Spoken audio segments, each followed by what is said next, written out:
before. Oops. Have you? Yeah. Yeah, Yeah, we're well, back. Oh.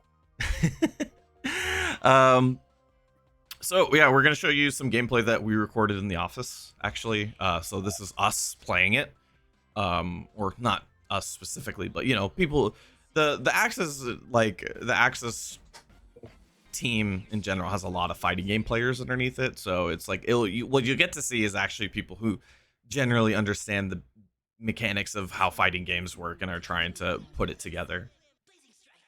So this one is with me, who's playing Ryohei, and then we have another team member who isn't on the panel today right now, but it was playing Nagi, and we'll have Austin's character up later on. But so thing we didn't get to talk about before is like, I really like Ryohei is kind of like my main character, is the character that I've been playing the most, and I really plays no one else.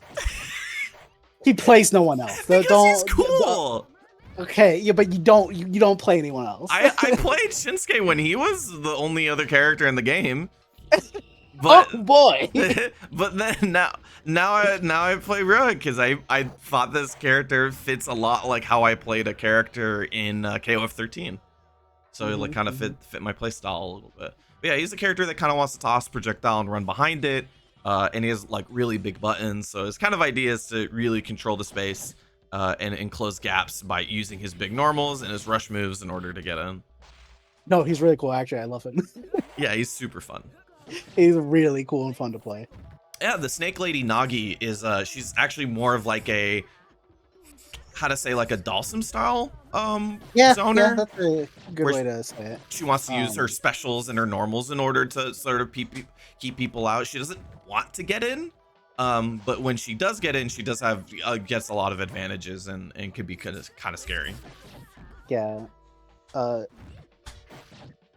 So like this game has a lot going on. Like it is both simple, very simple, and complex at the same time. Yeah, which I really like. The kind of the main thing to focus about Blazing Strike is that the whole game, it revolves around the rush mechanic, which is that green bar you see above the life bars and underneath the scores. And it's kind of just a bar that does everything. It gives you EX moves, it gives you running forward, backdashing, super jumps, special normals and or EX normals and EX specials, which we'll talk about in a second, and rush normals as well, which is what you see when the characters kind of have like this after image thing when they're doing moves. That's usually rush specials, and it's a different axis or a different set of normals, I should say. Yeah. And if you don't have any rush meter, you can't do any of that. You just like, you lose a part of like your game plan, and you kind of have to start being very conservative in what you can do.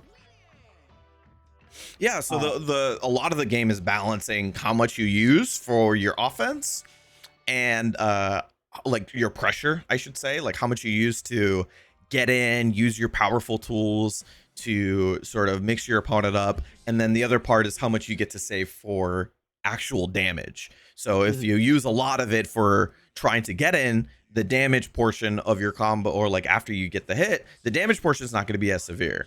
But if you get a hit early on, then you might be able to cash out using your rush and then get a lot of damage out of it. Yeah, so two things will happen when you get low. If you get really low, but you don't use up all of your rush meter, the game will lock you out for a little bit while it regens. So you lose access to all those things. If you, however, keep using it, like say you really are that close to, you know, winning, and you just like, I think I could win here, and you use it all, you will get put in a groggy state where you can just get hit. Like you just free hit, or you mash out in time. Yeah, it's really important to make sure that you're measuring your rush usage like quite often, like as good as you can, because giving that free hit, the damage as we stand right now is kind of like is really big if you give the opponent the opportunity to use all of their rush in a combo. So that's kind of like the balance of the game is being able to keep your opponent from using all of their meter in order to get damage. You want them to use a bit of it to get that good pressure. And actually, you're seeing some of it right now. Alexander, the big sort of grappler style character of the game, he's got really, really big normals, and and with Rush, you can special cancel normals, or sorry, run cancel normals. And that leads to the really, really big damage parts of it. So if you're using that for pressure instead of the hit, then you obviously get way less damage. Yeah, so it is like we said earlier, it's a balancing game where, oh, I'll use rush to pressure, like I actually do in that clip, and then I ran out, and I all of a sudden just give away a free hit because I was not paying attention. However, there's another mechanic that we've never talked about yet, which is a special mode, which is called Blazing Rush, which for a limited period of time gives you infinite rush meter.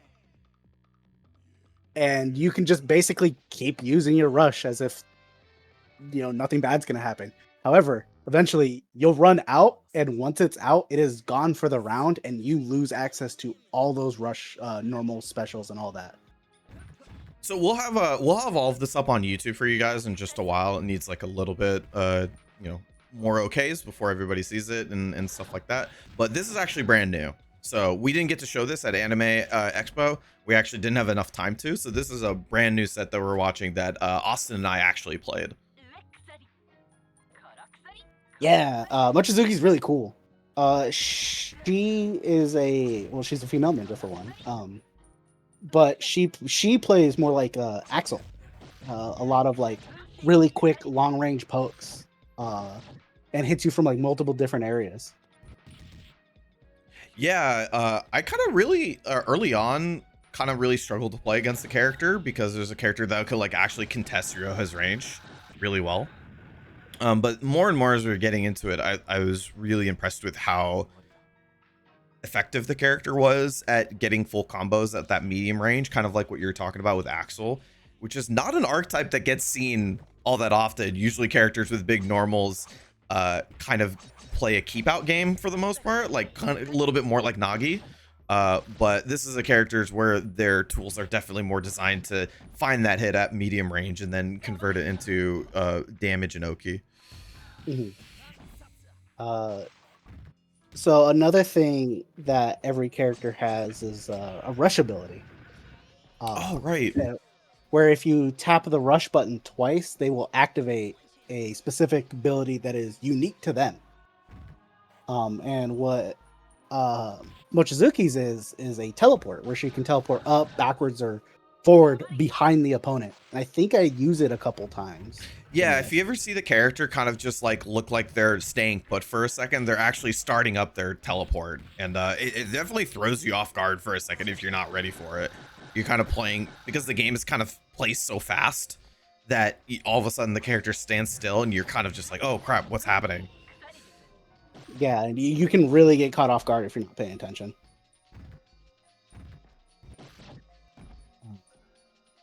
What else is there? Oh, there's so like you said before, there's a lot of the rush cancels, right? And the way the game stands now is damage is really high. So if you get hit, you are gonna take a large chunk of damage. Like you do not want to get hit. However, we have a way to get out of that if you do take a hit. There is a mechanic, because I'm sure some people have seen it happen a couple times already, but there's a parry mechanic in the game. There's a specific unique mechanic for if you're getting hit called rush parry, which is if you parry, if you try to parry in a normal when you're being comboed, you essentially get to break that combo. Yeah, kind of like a burst in other games or a combo breaker. It's a pretty common mechanic in fighting games, but yeah, for this game, it is pretty important for you to be able to find those moments to use it right, because yeah, getting hit is a big deal. Yeah, it is actually one of the weaknesses to Ryohei I've noticed when we play is kind of similar to Alexander too. A lot of their really good combos involve that we've been using is, hey, I do heavy normal, rush, cancel, heavy normal, right? Yeah. And that's really easy to rush parry out of. Yes. And so you're opening yourself up to getting hit if you're too predictable in your combo. And it uses about 50% of your rush meter, so you also have to have a certain amount. It's not just free. Yeah, so you can't go like full offense and then like as soon as you turn it around, the opponent might get their turn, then you don't get to immediately like burst parry out of it and you know, continue your pressure. So like that's kind of also a part of the balancing act as well with the game, which is I always really like it. I started playing Guilty Gear, which was my very first fighting game, and Guilty Gear is very similar in the sense that like tension is like the blood of the entirety of the game. So to me, this feels like I love You when also always bring up tension. yeah, because Anytime we talk about fighting games, you bring up it's tension. one of the best mechanics ever. Because I love when a game makes me makes me have a decision cost with my decisions. Because Yeah. if I decide that I want to use my movement like with rush and run forward and use a lot of like my EX normals and EX specials and stuff like that, the decision cost keeps me from using burst parry, keeps me from getting extra damage. Like I am making a decision with using these other tools, which will lock me out of other ones, which I think makes for really, really engaging decision making. Mm-hmm. Yeah, that's actually where I have like the most fun with this game. It's just the little micromanaging of like little tiny bits of, oh, I'm not a rush meter. I shouldn't use it, so I just gotta back up. Like I really enjoy using Blazing Rush as this high risk, high reward. Because in this game you can be guard broken if you block enough hits, and you see it a couple times where the character blocking starts flashing red, and this is your, hey, you're gonna get guard broken if you keep blocking here, so you need to find a way out. So I love using Blazing Rush because it lets me try to force that on someone where like I'm going to guard break you. Meanwhile, you have to deal with the fact that I'm also a grappler, so I might throw you at some point. And then when I get the hit, I just get to keep comboing you, and hopefully I win. or you parry out, and then I'm really sad. Yeah, we're having a lot of fun with the game in the office. Like we're playing games whenever we get together, basically, and trying to figure out what the cool new thing is for the game.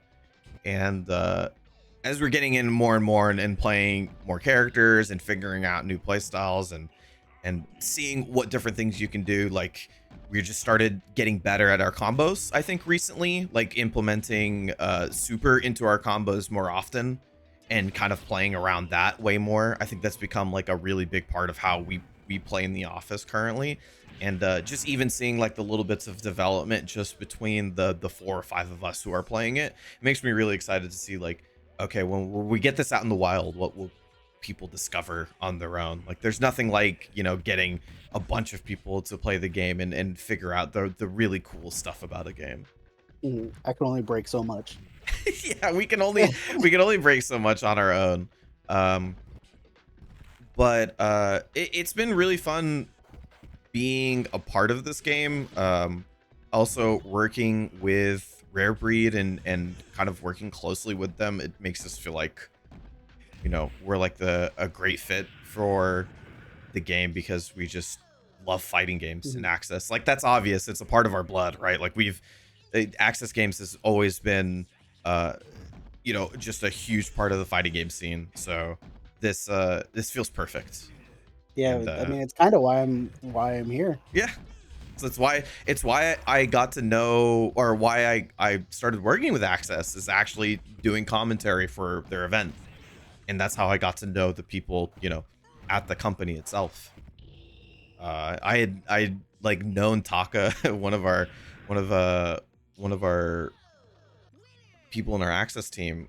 I've known him for so long, and like I kind of just like never put it together that he was like a part of the company that like sells video games. Yeah, so the other person that played one of the games on here, I had started working, and I came in the office one day, and he was there, and I went, "Wait a minute, you work here?" Yeah. So it's really fun. Like, I always feel like that we get to really see what the game is all about, because all of us are not only people who have dedicated a lot of time into the fighting game community, but also I really like respect everybody's opinion in the office as well. Like, they're all people who think about the games pretty intently and understand the games at a fundamental level rather than just playing it mindlessly, which makes it so that when we have these discussions about the fighting game, about